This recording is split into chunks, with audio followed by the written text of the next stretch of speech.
Sedangkan Anies Baswedan suaranya terus nyungsep karena pemilihnya masih bingung antara nyebrang ke Prabowo lagi atau diam saja tidak memilih. Partai pendukung Anies sekarang ada di tengah persimpangan. Mau terus dukung Anies tapi potensi kalahnya besar, atau akhirnya keluarkan sekoci untuk tinggalkan kapal induk koalisi dan bergabung dengan calon presiden yang sudah stabil dan sulit untuk digoyang. Anies deg-degser mendengar Surya Paloh diyakini tetap di kubu Megawati. KPP terancam bubar jalan, siap-siap tisu, Anies bisa mewek. Ditulis oleh tim redaksi jurnal, dikutip dari berbagai sumber. Saya kira dalam konteks politik semua sangat mungkin, tapi dalam konteks Ganjar Anies itu sulit. Ya saya kira lagi-lagi kita masih memiliki waktu yang panjang, sangat dinamis politik itu. Kita bilang sekarang nggak mungkin juga, bisa jadi satu hari akan terjadi kejadian yang tidak terduga. Halo, kembali berjumpa dengan suara Fani Bakri di channel Media 45. Ketua Umum DPP Partai Nasdem Surya Paloh merupakan figur yang terkenal sangat setia kepada Ketua Umum DPP PDIP Megawati Soekarno Putri dan Presiden Joko Widodo. Pada 2014 silam, Nasdem merupakan partai pertama yang mengusung Jokowi sebagai presiden. Baru kemudian PDIP secara resmi mengumumkan mantan wali kota Solo itu sebagai capres. Kini Nasdem bersama Demokrat dan PKS membentuk Koalisi Perubahan untuk Persatuan atau KPP yang merupakan koalisi partai pengusung Anies Baswedan sebagai bakal capres. Banyak analisis yang mengarah pada dukungan Nasdem dan Surya Paloh kepada Anies hanya sebatas gimmick belaka.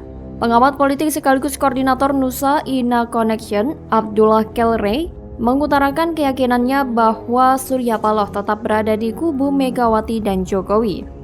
Karena hubungan ketiganya sudah dibangun sangat lama, jadi kalau sekarang Surya Paloh ada di kubu yang berseberangan dengan Megawati, itu menjadi bagian dari skenario besar dalam memenangkan PDIP yang sekarang ingin hat-trick baik di Pileg maupun Pilpres. Hal itu terlihat jelas saat Nasdem seakan mengulur waktu dalam penentuan pendamping Anies. Sementara kedua rekan koalisinya, Demokrat dan PKS tengah menggebu untuk koalisi segera mengumumkan cawapres Anies. Mantan Ketua Garda Nawacita itu menuturkan bahwa ending daripada pencapresan ini hanya ada dua pasangan calon lagi. Seperti dua pemilu sebelumnya, pasca koalisi itu bubar, sambung dia, besar kemungkinan PKS dan Demokrat merapat ke koalisi Prabowo, sedangkan Nasdem ke koalisi partai pendukung Ganjar Pranowo.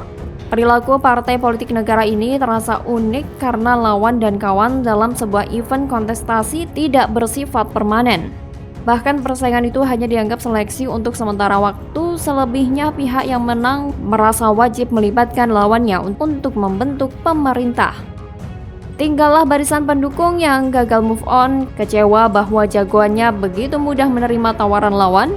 Demikian kita saksikan ketika Prabowo bergabung dengan pemerintahan Jokowi. Mencermati perjalanan Nasdem itu sulit dipisahkan dari perjalanan politik sang Ketua Umum, Surya Paloh. Ada fenomena menarik di dalam diri Surya Paloh bersama Nasdem. Kesan yang muncul lebih sering dirasakan publik. Nasdem seperti menomorduakan potensi mereka sendiri. Ketika menawarkan sosok capres lainnya, Nasdem justru terkesan sangat yakin dengan capres yang berasal dari sebuah partai dominan. Barangkali hal ini disebabkan karena kebangsaan yang cukup tinggi dari kalangan elitnya, sehingga mereka lebih sering mengalami demi kepentingan yang lebih besar. Demikian mereka membuat argumentasi politik. Melihat hal ini tentu saja menjadi pertanda bahwa Surya Paloh dan Nasdem akan merapat ke PDIP. Cekcok dan kisruh antara Nasdem dan Demokrat dikabarkan juga semakin memanas. Dan karena hal inilah yang akhirnya memicu dugaan-dugaan dari para pengamat-pengamat politik tanah air bahwa koalisi perubahan untuk persatuan saat ini sedang di ujung kehancuran. Nah, jadi di sini Anies Baswedan pun semakin kebingungan dan semakin tidak mengerti oleh para orang bijak di dunia ini bahwa politik itu tidak ada musuh atau teman yang abadi. Yang ada hanya kepentingan kekuasaan. Walaupun Iwan Fals dalam lagunya pernah mengatakan bahwa tak selamanya politik itu kejam, tapi bagi sebagian orang seperti contohnya si Amin Rais pasti akan berpendapat bahwa politik itu bukan hanya kejam tapi benar-benar sadis dan mengerikan. Dan bila ke depan Nasdem ternyata bergabung dengan PDIP, hal tersebut sangat wajar karena pihak itu punya kepentingan dan pasti hal tersebut akan dianggap masih rasional walaupun harus mengorbankan seorang Anies Baswedan. Bagaimana kalau menurut Anda?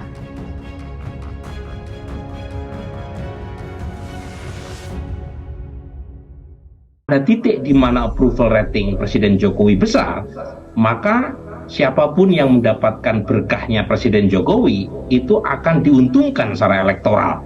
Nah, pada titik ini Pak Prabowo sepertinya memakai strategi untuk mencuri dukungan dari kalangan pemilih Pak Jokowi yang sebelumnya didominasi oleh Ganjar Pranowo.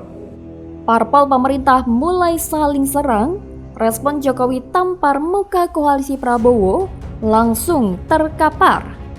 Ditulis oleh tim redaksi jurnal dikutip dari berbagai sumber. Akhirnya perkiraan saya benar kalau Golkar dan PAN bergabung dengan Gerindra mendukung Prabowo sebagai calon presidennya mereka. Halo, kembali berjumpa dengan suara Fani Bakri di channel Media 45. Presiden Joko Widodo dinilai punya kepentingan untuk menjaga solidaritas partai pengusung jelang berakhirnya masa jabatan presiden. Pasalnya, jelang Pilpres 2024, mulai muncul serangan antar parpol pendukung pemerintah. Pengamat politik Burhanuddin Muhtadi menilai, serangan antar parpol pendukung pemerintah muncul karena adanya perbedaan arah dukungan kepada calon presiden atau capres. Diketahui dukungan parpol pendukung pemerintah kini mengarah kepada Prabowo Subianto dan Ganjar Pranowo. Belum lama ini muncul kritikan dari PDIP terhadap program Food Estate yang salah satunya menjadi tanggung jawab Menteri Pertahanan Prabowo Subianto. Meski mengarah kepada menteri yang dinilai tidak menjalankan mandat presiden dengan baik. Kritikan terhadap program pemerintah juga akan mengarah kepada Jokowi sebagai kepala pemerintahan.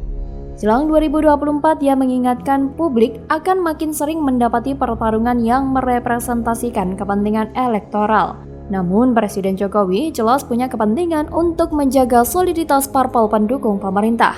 Sebelumnya, dalam pidatonya di Rakernas DPP Gerakan Angkatan Muda Kristen Indonesia atau GAMKI di lapangan Benteng, Kota Medan, pada Sabtu 19 Agustus, Presiden Jokowi menyebut bahwa situasi di tahun politik mulai memanas. Soal parpol yang menyerang pemerintah ini sepertinya pantas diberikan kepada Gerindra, Golkar, dan PAN.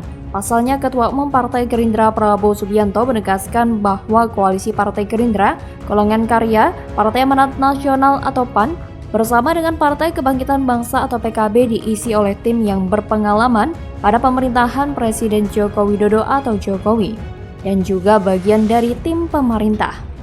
Mereka sok mendukung visi misi Jokowi tapi secara tidak langsung bermanuver menyerang Jokowi. Kembali ke pertarungan politik antara Prabowo dan Jokowi yang jadinya masih berlanjut. Ini pasti sudah disadari oleh Presiden Jokowi. Sudah dipikirkan sejak awal-awal Prabowo bergabung di pemerintahan Jokowi. Saya kira Pak Jokowi itu sudah punya rencana di pikiran beliau. Sudah mengantisipasi jika suatu saat nanti ambisi politik Prabowo kembali muncul ke permukaan. Kubu Prabowo pasti tahu bahwa Presiden Jokowi pasti akan mendukung pencapresan Ganjar Pranowo oleh PDIP. Sedangkan menjelang akhir masa jabatannya, kekuatan politik Presiden Jokowi justru makin kuat.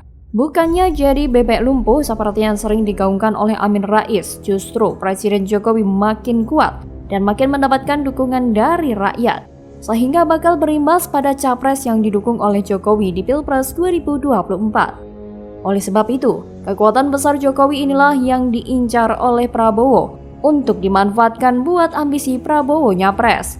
Jadi kalau menurut analisa yang sekarang marak beredar, yang sudah saya paparkan di tulisan sebelumnya, saat ini Prabowo sedang memanfaatkan dan sekaligus menghancurkan Jokowi. Reputasi dan prestasi Pak Jokowi dimanfaatkan. Namun di lain pihak, citra Jokowi juga berusaha dihancurkan. Ini menurut analisa yang kerap dikemukakan oleh para pendukung Pak Jokowi ya. Dan saya setuju dengan analisa itu. Sangat masuk akal. Jika dilihat dari apa yang sekarang terjadi, Prabowo nempelin Pak Jokowi terus. Pasang foto bersama Pak Jokowi di baliho, menampakkan diri seakan sedang belajar jadi presiden dari Pak Jokowi. Prabowo juga mendekati Gibran sampai beredarnya isu Gibran yang bakal jadi cawapres Prabowo. Padahal isu Gibran jadi cawapres itu kan bisa menambah tuduhan KKN yang kerap dilemparkan oleh lawan politik Presiden Jokowi hanya karena Gibran dan Bobi Nasution jadi wali kota. Itu semua bagian dari strategi politik Prabowo. Presiden Jokowi bukannya nggak tahu. Dalam tulisan sebelumnya, saya sudah memaparkan bagaimana Presiden Jokowi melemparkan sentilan-sentilan soal foto di baliho sampai pernyataan Presiden Jokowi bahwa pemimpin penerus beliau itu harus bisa lari maraton. Di sini terlihat bahwa walaupun strategi politik kubu Prabowo itu canggih, namun ternyata strategi politik Pak Jokowi jauh lebih canggih. Karena Prabowo malah jadi terjebak dalam ambisinya sendiri. Bagaimana kalau menurut Anda?